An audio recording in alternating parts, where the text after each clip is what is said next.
Hello students, Standard 7, Lesson number 6, Measurement of Physical Quantities. भौतिक राशींचे मापन. Observe and discuss how are the various articles and materials shown in the picture measured. चित्रात दाखवलेले विविध वस्तू व पदार्थाचे मापन कसे केले जाते. फर्स्ट आहे ब्रिंजल, ते किलोग्रॅममध्ये मोजतात. सेकंड आहे थ्रेड, ते लेंथच्या स्वरूपात मोजतात. थर्ड लीफ व्हेजिटेबल्स, पेअर्सच्या स्वरूपात मोजतात. फोर्थ मिल्क, लिटर या युनिटमध्ये मोजतात. नेक्स्ट गोल्डन रिंग, ग्रॅम युनिटमध्ये मोजतात. Unit of measurement is a gram. And last आहे cloth, it is measured in the form of metre. Physical quantity, भौतिक राशी. In day to day life we measure many things such as the weight of fruit, vegetables, food grains, temperature of the body or some liquids, volume of liquids and density of various substances, the speed of vehicles, etc. Quantities such as a mass, weight, distance, speed, temperature, volume are called physical quantities. आता भौतिक राशीचा विचार केला तर दैनंदिन जीवनात वेगवेगळ्या वस्तू आणि पदार्थ आपण वापरतो. त्या वापरताना आपण त्याचे मापन करतो. That means we measure many things such as a weight of a fruit, म्हणजे फळभाज्या किंवा फळांचं वजन घेणे. Food grains, temperature of the body, शरीराचे तापमान पाहणे. ऑर सम लिक्विड्स, किंवा काही पदार्थांचे तापमान पाहणे. Volume of liquid, density of various substances, काही पदार्थांची घनता पाहणे. द स्पीड ऑफ व्हेकल्स, वाहनाचं गती पाहणे. या सगळ्या क्वांटिटीज आहेत. त्या कुठल्या आहेत तर मास, वस्तुमान, वेट वजन, डिस्टन्स अंतर, स्पीड वेग, टेम्परेचर तापमान, व्हॉल्यूम आकारमान, या सगळ्या फिजिकल क्वांटिटीज आहेत, भौतिक राशी आहेत. तर भौतिक राशी कोणकोणत्या आहेत तर वस्तुमान, वजन, अंतर, वेग, तापमान, आकारमान इत्यादी. Mass, weight, distance, speed, temperature, volume are the physical quantities. A value and a unit are used to express the magnitude of a physical quantity. भौतिक राशीचे परिमाण सांगण्यासाठी व्हॅल्यू आणि युनिट म्हणजे मूल्य आणि एकक याचा वापर करतात. For example, Swarali walks 2 kilometres every day. Swarali ही दररोज 2 किलोमीटर चालते. In this example 2 is value and kilometre is unit. यामध्ये 2 ही काय आहे, व्हॅल्यू आहे, मूल्य आहे, आणि किलोमीटर हे काय आहे, एकक आहे, म्हणजेच युनिट आहे.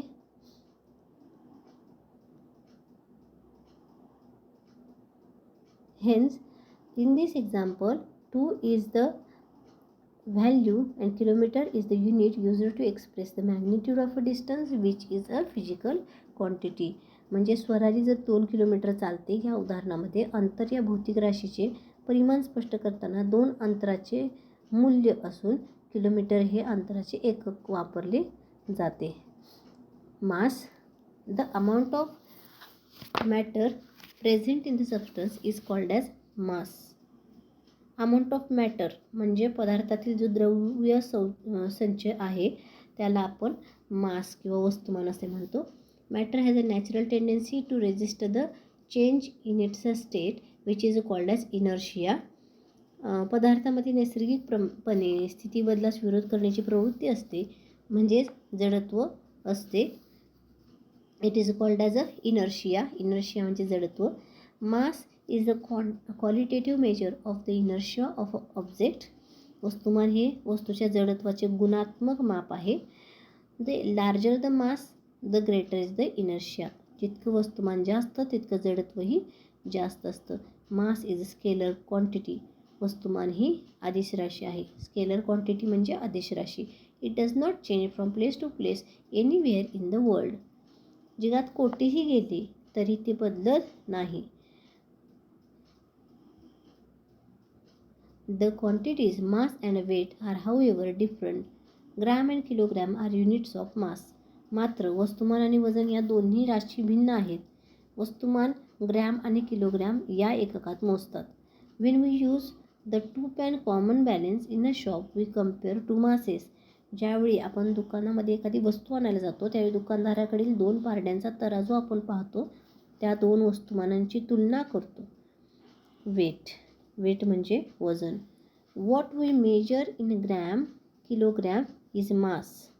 जे आपण ग्रॅम किंवा किलोग्रॅममध्ये मोजतो ते काय आहे? It is called as a mass and not weight. ते काय आहे? वस्तुमान आहे, ते वजन नाही. आपण पहा, ज्यावेळी दुकानामध्ये 1 किलोग्रॅम साखर आणण्यासाठी जातो त्यावेळी आपण काय समजतो की 1 किलोग्रॅम हे त्या साखरेचं वजन आहे. पण इथं काय सांगितलेलं आहे? It is a not weight, it is a mass of the sugar. ते वजन नसून वस्तुमान आहे. The gravitational force that acts on this mass is called as weight. त्या वस्तुमानावर जेवढे गुरुत्वीय बल कार्य करते त्याला वजन असे म्हणतात.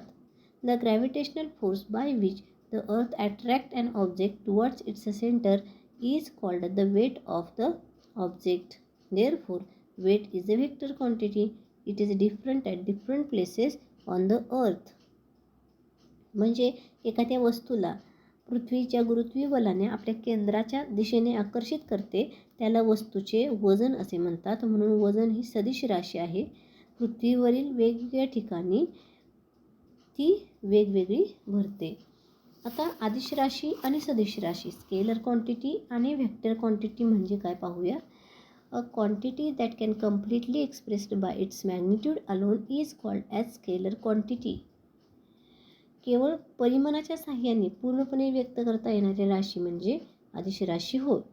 Example, only magnitude that is a value with unit is used to express quantities such as length, breadth, area, mass, temperature, density, time, work, etc.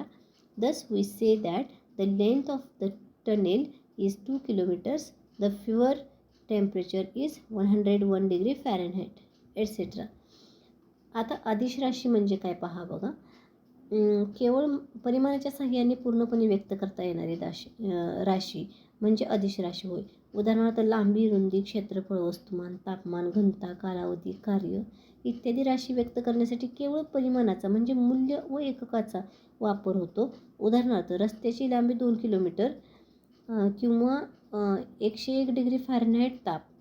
यामध्ये फक्त परिमाणाच्या साहाय्यानेच आपण हे व्यक्त करतो, याला दिशेची गरज नसते, म्हणून याला स्केलर क्वांटिटी असं म्हणतात. Vector quantity, the quantity that is expressed completely only when magnitude and directions are both given is called as vector quantity. ज्यावेळी परिमाण आणि दिशा यांच्या सहाय्याने पूर्णपणे व्यक्त केली जाणारी राशी म्हणजेच सदिश राशी होय. Displacement, velocity are vector quantities. विस्थापन, वेग या सदिश राशी आहेत. For example, a displacement of 20 kilometres towards the north, the aeroplane flying at the velocity of 500 km/h towards Mumbai. विस्थापन ही एक सदिश राशी आहे. 20 किलोमीटर विस्थापन उत्तर दिशेस मुंबईच्या दिशेने आकाशात 500 किलोमीटर प्रति तास वेगाने चाललेले विमान. अशा पद्धतीने आपण व्हेक्टर क्वांटिटी सांगू शकतो. आता स्केलर आणि व्हेक्टर यामध्ये एकच महत्त्वाचा फरक लक्षात ठेवायचा आहे की a quantity that is completely expressed by the magnitude it is called as scalar quantity. The quantity which needs magnitude as well as direction is called as a vector quantity. So scalar quantity examples, length, breadth, area, mass, temperature, density, time and work. And vector quantity examples, distance or displacement, velocity are the vector quantities. Next, use your brain power. Why would the weight of object is maximum at poles and minimum at equator of the earth? वस्तूचे वजन ध्रुवावर जास्त तर पृथ्वीवर तर सर्वात कमी का राहील?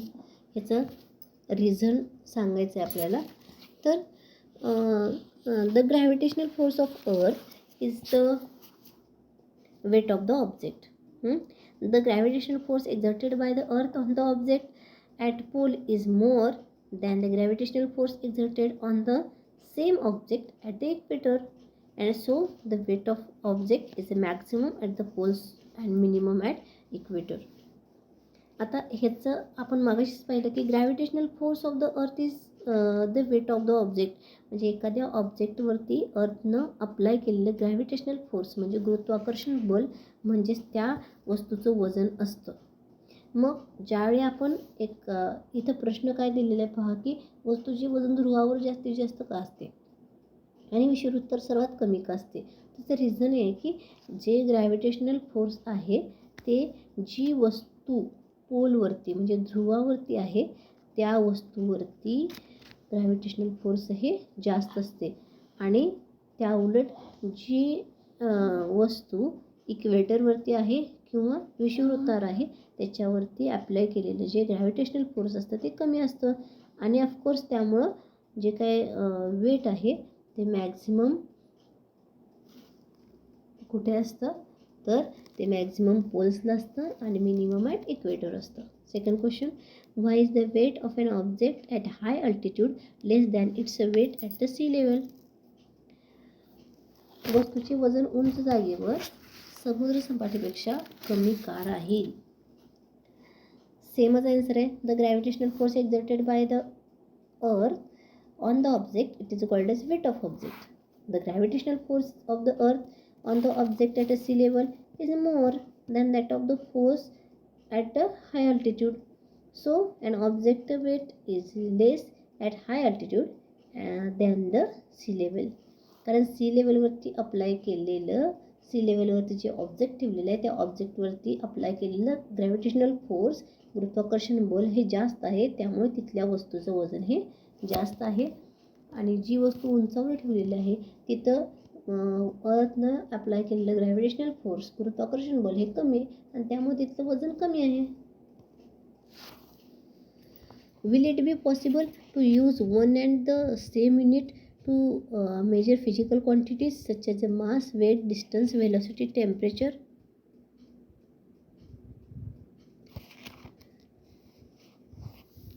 In everyday affair we measure many different physical quantities.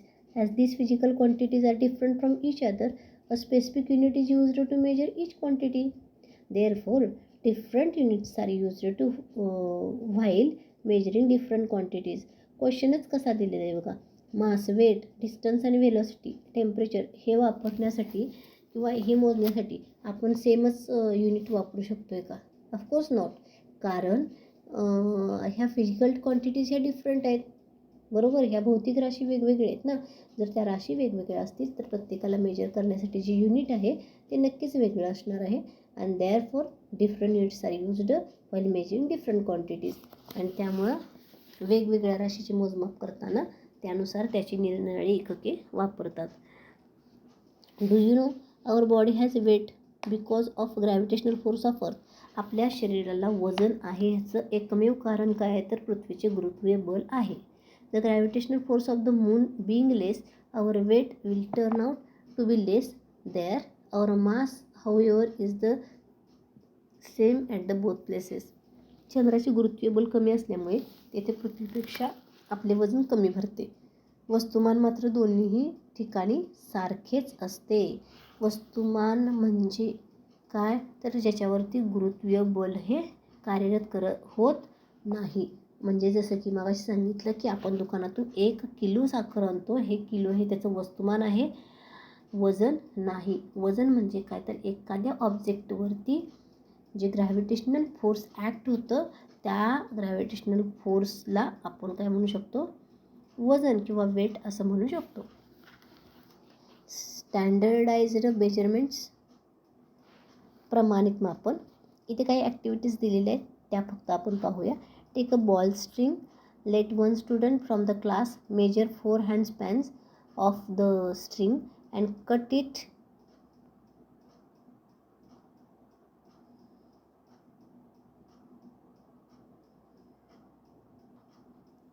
There, let each of the other student in the class cut 4 handspans of the string to now hold all the pieces together by one end. Are they all of the same length? सुतळीचा गुंडा घ्या. वर्गातील एका विद्यार्थ्याने 4 हात सुतळी मोजून तेथे कापायची. आता इतर विद्यार्थ्यांनी अशाच प्रकारे 4-4 हात सुतळी कापावी. आता सर्व तुकडे एकत्र जुळवावेत आणि त्याचे एक टोक एकत्र पकडावे. आता सर्व तुकडे बरोबर एकाच लांबीचे भरतात का ते पाहावे. काय आढळले? सिंपल आहे. प्रत्येकाच्या हाताची लेंथ वेगळी असणार आहे, त्यामुळे प्रत्येकाचा हँडस्पॉन डिफरंट अँड देअरफॉर ते जे तुकडे झाले आहेत ते सुद्धा डिफरंट असणार आहेत. they will not of a same length. Next, now measure the length of a bench by means of a span of your hand. Ask your friends to do the same. Did each of you obtain the same measure for the bench? What could be the reason? वर्गातील कोणत्याही एका भागाची लांबी तुम्ही आणि तुमचे मित्र मिळून प्रत्येकाने भीतीने मोजा. प्रत्येकाने मोजलेली लांबी एकसारखी आली का? असे का झाले असेल? आली आहे का? तर नाही आली. प्रत्येकाची लांबी ही वेगवेगळी येणार आहे थोड्याफार फरकानं. असे का झाले असेल? स्टँडर्डाइज्ड प्रत्येकाचे जे काय वितीचं माप आहे, हँडस्पॅन आहे, तो वेगवेगळा असणार आहे आणि त्यामुळं त्या जी काही त्याची लांबी येणार आहे मेजरमेंट केल्यानंतर बेंचची डिफरंट येणार आहे. Standardised measures are required for measuring things. Such a measures are called as standard units. मापनासाठी प्रमाणित मापांची आवश्यकता असते. त्या मापांना प्रमाणित एकके असे म्हणतात. स्टँडर्ड युनिट्स म्हणजे प्रमाणित एकके. We have to measure many physical quantities accurately. To measure any quantity we use the unit specified for it.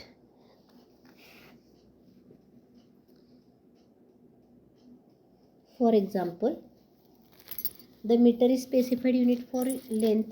हे पहा की अचूक मापन करताना निरनिराळ्या राशीची मोजमाप करावी लागते. कोणत्याही राशीची मोजमाप त्या राशीसाठी सुनिश्चित केलेल्या एककामध्येच आपण करतो. म्हणजे जसं की लांबी मोजण्यासाठी आपण मीटर वापरतो. Then a certain distance has been accepted as the standard for 1 meter.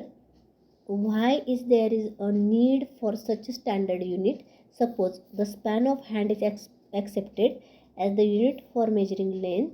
Within this unit, we can measure length of cloth as 2 handspans, 3 handspans, and so on. However, the length of cloth measured by each one of us will come out to be different. This is why a handspan cannot be standard unit for measuring length. अचूक मापन करण्यासाठी आपल्याला कशाची आवश्यकता असते? तर एका प्रमाणित मापाची आवश्यकता असते. आता ते प्रमाणित माप आपण घेण्यासाठी आपण लांबी मोजण्यासाठी मीटर हे एकक सुनिश्चित केलेले आहे. त्यासाठी एक विशिष्ट अंतर म्हणजे 1.0 मीटर असे प्रमाण मानले आहे.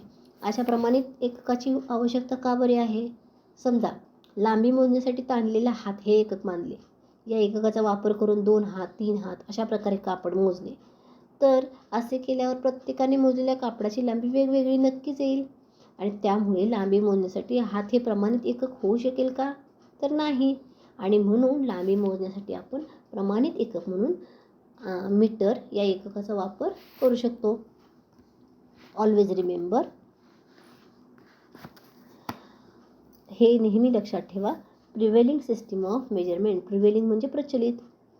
MKS सिस्टीम, MKS पद्धती. In this system distance is measured in metre, mass in kilogram and time in second. MKS पद्धतीमध्ये बघा लांबी मीटरमध्ये, वस्तुमान किलोग्रॅममध्ये आणि काळ हा सेकंदात मोजतात. CGS सिस्टीम पहा. In this system distance is measured in centimetre. अंतर हे सेंटीमीटरमध्ये मोजतात. मास इन ग्राम, वस्तुमान हे ग्रॅममध्ये, अँड टाईम इन सेकंड, वेळ ही सेकंदामध्ये मोजतात. In the MKS system of the measurement, distance, mass and time are accepted as the fundamental quantities. These 3 quantities are used to measure all other quantities. MKS पद्धतीमध्ये लांबी, वस्तुमान, काळ या राशी आधारभूत मानलेल्या आहेत.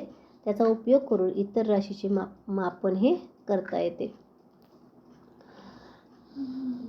Next, complete the following table. Physical quantities दिलेल्या आहेत पहा की mass MKS and CGS. मासचं MKS unit kilogram, CGS gram. तसं डिस्टन्सचं किलोमीटर, CGS मीटर. टाईमचं मिनिट, टाईमचं सेकंड येणार आणि CGSमध्ये पण टाईमचं सेकंडच येते. स्पीड किलोमीटर आणि CGSमध्ये स्पीडचं काय येणार आहे, मीटर. अशा पद्धतीनं आपण MKS आणि CGS पद्धतीमध्ये युनिट्स हे मोजू शकतो. Next, there are many physical quantities but majority of them are related to each other. भौतिक राशी अनेक आहेत, परंतु त्यामध्ये काही भौतिक राशी एकमेकांशी निगडीत आहेत. For example, you have learn that quantity speed is the ratio of quantities of distance and time. हे आपण पाहिलेले आहे पहा.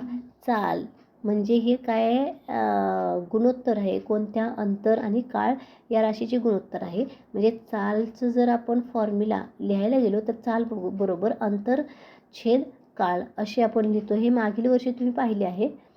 ट्राय धिस, हे करून पहा. Work out the area of your classroom, which quantities are taken in to account to the calculate the area. तुमच्या वर्गाचे क्षेत्रफळ काढा. क्षेत्रफळ काढण्यासाठी तुम्ही कोणत्या राशी विचारात घ्याल. तर क्षेत्रफळ काढण्यासाठी आपल्याला लांबी आणि रुंदीची आवश्यकता असते. Length and breadth, and hence we will taken in to account the length and breadth and also height of the classroom. Mostly we will consider only length and breadth so as to calculate the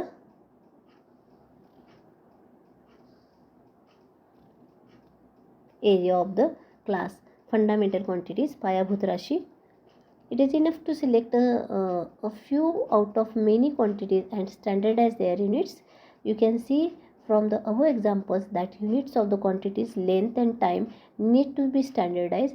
तुम्ही आता मागील पायाभूत राशीमध्ये आपण काय पाहायचं आहे, तर तुम्ही मागील उदाहरणा पाहून हे पाहिलेलंच आहे की आपल्याला कोणत्याही गोष्टीचे मापन करताना काही प्रमाणित मापनाची आवश्यकता असते. फक्त वीथ किंवा हँडस्पॅनचा वापर करून आपण काहीही व्यवस्थित मोजू शकत नाही. That means unit of quantities length and time need to be standardised. आता जे काही लांबी आणि काळ या राशीचे प्रमाण आहे ते ठरवणे योग्य ठरेल. Then such quantities are called as fundamental quantities. अशा राशींना पायाभूत राशी असे म्हणतात किंवा पायाभूत प्रमाण असे म्हणतात. अर्थातच पायाभूत प्रमाण सर्वांना उपलब्ध असले पाहिजे आणि ते बदलले असता कामा नये. So when we decide the fundamental quantities and fundamental units, then it should not be variable. It must not be variable. ते बदलता कामा नये. International system of the units. International system म्हणजे एककाची आंतरराष्ट्रीय पद्धती.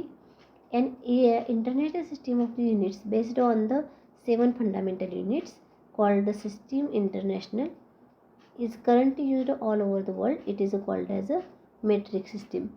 7 पायाभूत राशीवर आधारित एककांची आंतरराष्ट्रीय पद्धती सध्या जगभरात वापरली जाते. यालाच मेट्रिक पद्धती असेही म्हणतात. The names and symbols of the unit of the fundamental quantities length time and mass in the system are given in the following table.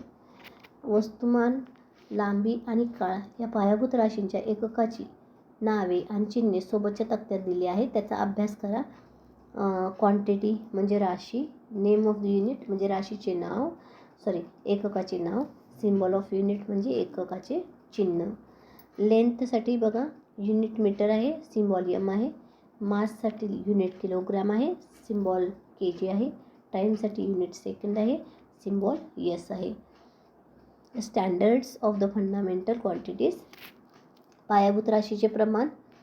As the standard of the mass, solid cylinder made of a platinum iridium alloy is kept in the international bureau of weight and measures at Paris. वस्तुमानाचे प्रमाण म्हणून platinum iridium संमिश्राचा एक भरीव दंडगोल Paris येथील आंतरराष्ट्रीय वजनमाप संस्थेमध्ये ठेवला आहे. ॲज पर इंटरनॅशनल ॲग्रीमेंट, आंतरराष्ट्रीय करारानुसार, this mass is called as 1 kilogram. त्याच्या वस्तुमानाला 1 किलोग्रॅम म्हणतात.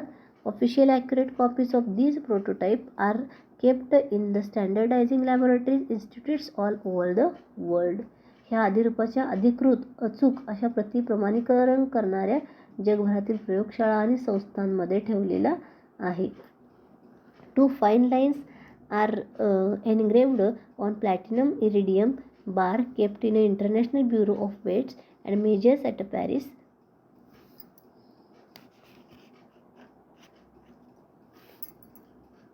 The distance between these 2 lines is accepted as the standard meter. Accurate copies of these prototypes are made and distributed to standardizing laboratories institutes all over the world. Paris येथील आंतरराष्ट्रीय संस्थेमध्ये ठेवलेल्या ज्या platinum iridium संमिश्राच्या आदिरूप पट्टीवर 2 सूक्ष्म रेषा कोरलेल्या आहेत. या 2 रेषांमधील अंतर मीटर म्हणून मानले आहे. या अधिरूप पट्टीच्या अचूक प्रती तयार करून जगभरात प्रमाणित करणाऱ्या प्रयोगशाळा संस्थांमध्ये दिलेल्या आहेत. The time required for 1 revolution of earth is measured by means of an accurate device. पृथ्वीच्या एका परिवलनास जो काळ लागतो तो अचूक साधनाने मोजून त्यास 24 तास धरून 1 दिवस प्रमाणित केला जात असे. This time is taken as 24 hours. To standardise 1 second, 1 hour is considered to have 60 minutes and 1 minute 60 seconds. तासाची 6 मिनिटे व 1 मिनिटाचे 60 सेकंद याप्रमाणे 1 सेकंद प्रमाणित केला जातो. अशा प्रकारे जे काही फंडामेंटल युनिट्स आहेत हे प्रमाणित केलेले आहेत. नेक्स्ट आहे कलेक्ट द इन्फॉर्मेशन और माहिती मिळवा. Find out what is atomic clock, where is it kept. An atomic clock is the clock which is controlled by periodic vibrations of a cesium atom. It shows an accurate time. In India, IST is maintained with the help of 5 atomic clocks kept in Delhi. How is the velocity of light used for determining the standard meter? Metre हे प्रमाण निश्चित करण्यासाठी प्रकाशाच्या वेगाचा उपयोग कसा कराल. Light travels with the speed of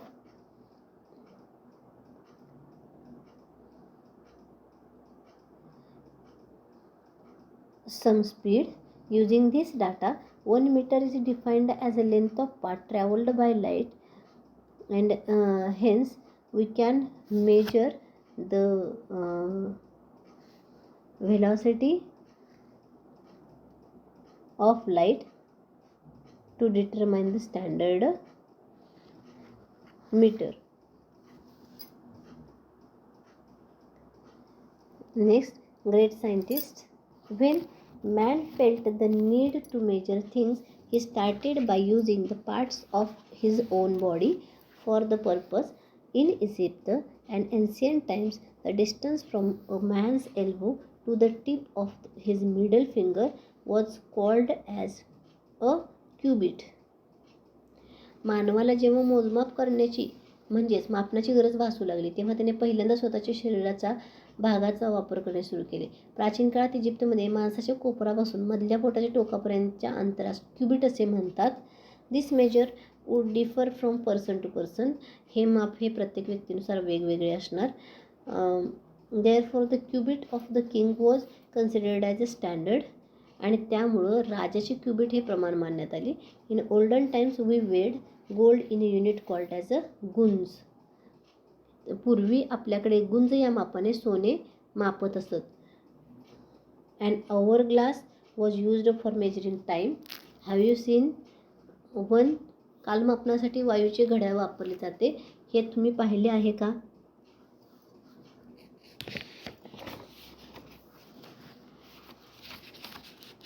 next, observe and discuss.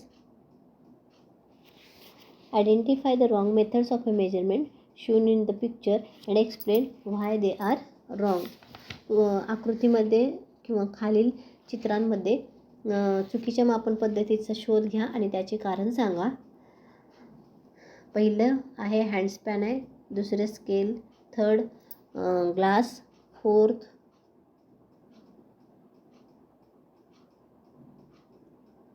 वे दिलेलं आहे. आता फर्स्ट ऑफ ऑल की handspan it is a incorrect method because handspan of a different people should be different measurement and hence we cannot use it. Second, a glass is used to measure the water. If the two glasses are of a same measurement, then and then only we can use the glass to measure a certain liquid, otherwise we can't use if they are of a different measurement. Then in the third picture there is a given and a scale. On the scale taken is from 0 and hence it is a correct measurement, but at the last picture of a scale जे खाली चित्र दिलेलं आहे स्केलचं, the measurement is taken from the 2 and hence it should not be correct because we can't measure it properly. Importance of accurate measurement. अचूक मापनाचे महत्त्व काय आहे मग. How accurate a measurement must be depends upon its purpose. आता ते measurement किती accurate आहे, किती ॲक्युरेट असावं हे मापन कशासाठी होणार आहे यावर ठरते. Accordingly an appropriate device has to be used for measurement of the substances that are precious of great importance and used very small quantities. Precious म्हणजे विशेष महत्त्वाचे असणे, ग्रेट इम्पॉर्टन्स म्हणजे खूप महत्त्वाचे असणे, मौल्यवान असणे. प्रिशियस म्हणजे मौल्यवान किंवा महत्त्वाचे, तसंच ग्रेट इम्पॉर्टन्स म्हणजे मौल्यवान किंवा महत्त्वाचे. हे दोन्ही सेम मिनिंगने घेऊ शकतो. तर त्या अशा ज्या वस्तू आहेत त्याचा आपण मेटिक्युलसली अँड ॲक्युरेटली म्हणजे काटेकोरपणे आणि अचूकपणे आपण ह्याचे मापन केले पाहिजे. म्हणजे मापन किती अचूक असावे हे मापन कशासाठी होणार यावर अवलंबून असते. त्याप्रमाणे योग्य त्या साधनाचा वापर मापनासाठी करावा लागतो. मौल्यवान, विशेष महत्त्वाच्या आणि अल्प प्रमाणात वापरल्या जाणाऱ्या पदार्थाचे मोजमाप नेहमी अगदी काटेकोरपणे आणि अचूक केले जाते. तंत्रज्ञानाच्या प्रगतीमुळे अंतर्वस्तुमान, काळ, तापमान इत्यादी राशींची सूक्ष्म मापने अचूकपणे करणारी साधने आता उपलब्ध आहेत. जसे अत्यंत महत्त्वाच्या क्रीडा स्पर्धांशी निगडीत अंतरे व काळ, सोन्याचे वस्तुमान, शरीराचे तापमान हे याच्यामध्ये येतं. Major causes of errors in the measurement. मोजमाप करत असतानाच्या काही प्रमुख त्रुटी. Not using the appropriate device. योग्य साधनाचा वापर न करणे. Not using the device properly. साधनाचा योग्य पद्धतीने वापर न करणे. प्रॉपरली म्हणजे योग्य पद्धत. Make a list of possible errors other than this. याशिवाय जर तुम्हाला कुठल्या त्रुटी वाटत असतील तर त्याची तुम्ही यादी करायची आहे. Do you really get many litres of petrol as the petrol pump indicates. Petrol पंपावर जेवढे लिटर घेतल्याचे दर्शवले जाते तितके पेट्रोल प्रत्यक्षात मिळाले का याची खात्री करण्यासाठी प्रमाणित मापाने ते अधूनमधून तपासणे गरजेचे आहे. यालाच प्रमाणीकरण असे म्हणतात. To ensure this it is necessary to check the petrol against a standard measure from time to time. This is called as standardization. Similarly, it is necessary to standardize the weight and measures used in the market. बाजारातील वजने आणि मापे वेळोवेळी प्रमाणित करणे गरजेचे असते. While buying things at a grocery shops, the vegetable markets, remember to look out for the following and tell your guardians to do so too. ज्या वेळेला तुम्ही किराणा दुकान, भाजी मंडईमध्ये वस्तू किंवा भाजी खरेदी करण्यासाठी किंवा विकत घेण्यासाठी जाल, तुम्ही हे काळजीपूर्वक पहा आणि तुमच्या पालकांनाही सांगा. तर काय पाहायचं आहे. Does the balance carry the stamp of standardisation by the department of weight and measures. तराजूवर वजनमाप विभागाचा प्रमाणित छाप आहे का. Is the balance stable. Is the pointer of the balance upright. तराजू स्थिर आहे का. तराजूचा काटा सरळ आहे का. Is the weight made of metal. How is the balance held. माप धातूचेच आहे का. तराजू कसा धरला आहे. Has the underside of pan of a balance has been tampered with? तराजूच्या पारड्याच्या खालची बाजू कशी आहे? या गोष्टी आपण पाहणं गरजेचं आहे. Then see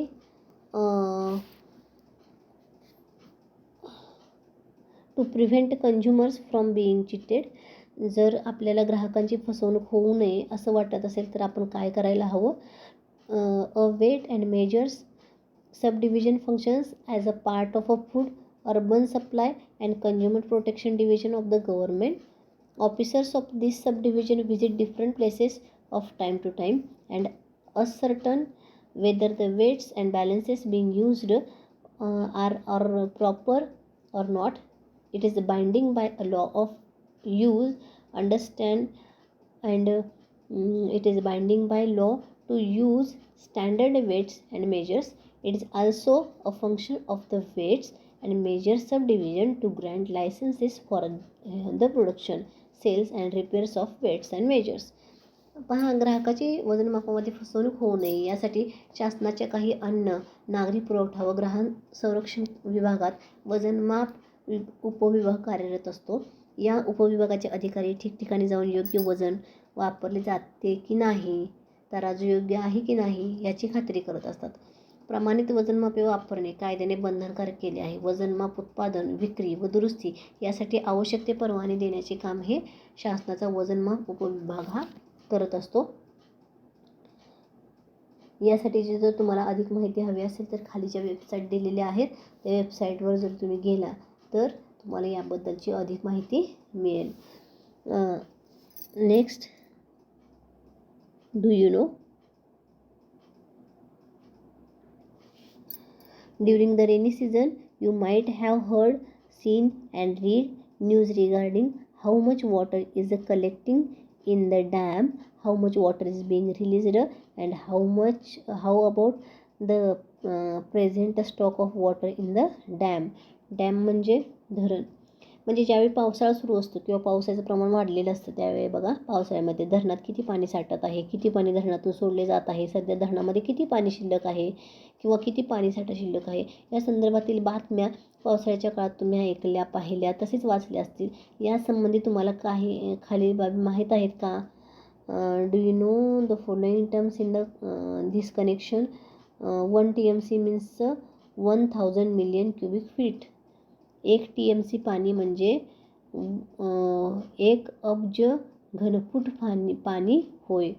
1 क्युबिक फूट मीन्स 28.317 लिटर्स. 1 घनफूट म्हणजे 28.317 लिटर. 1 TMC equals to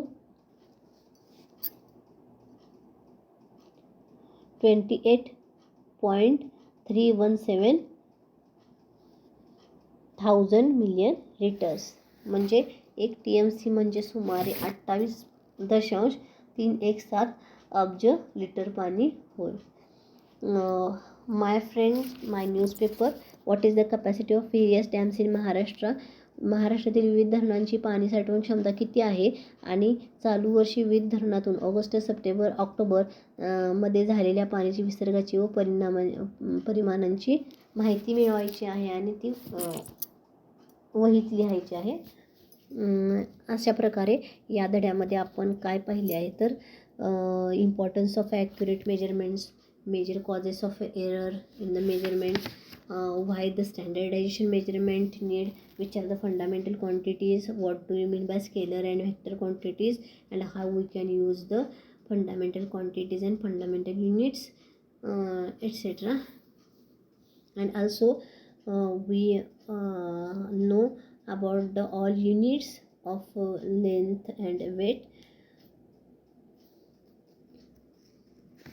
so as to we can use it in a day-to-day life. Thank you.